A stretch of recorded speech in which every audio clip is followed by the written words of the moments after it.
Yangi Cobalt olganlar bu videoda oxirigacha ko'ringlar. Smartphone kolonkasini regulirovka qilishni ko'rsatib beraman, shundan keyin zo'r chiqaradi. Qaranglar.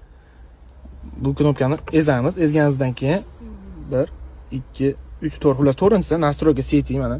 Bu yerdan ezib kiramiz bunga. Kirganimizdan keyin 1 2 3 4 xullas to'rtinchisida nastroyka zvuk turibdi. Buni ham bitta ezib kiramiz. Endi qaraylik, niskiy chastotani bu yerdan ezib kirib 1 qo'shib qo'yamiz. Plus sredniy chastotaga qaranglar.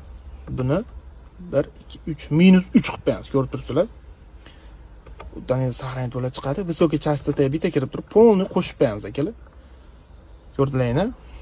Birinchisi plus 1, ikkinchisi minus 3, uchinchisi polni plus qilib oxirigacha ko'taramiz. 2 ga qolganlarga tegmaymiz akalar. Chiqib ketamiz tashqariga. 2 ga bitta eshitib ko'ramiz mana.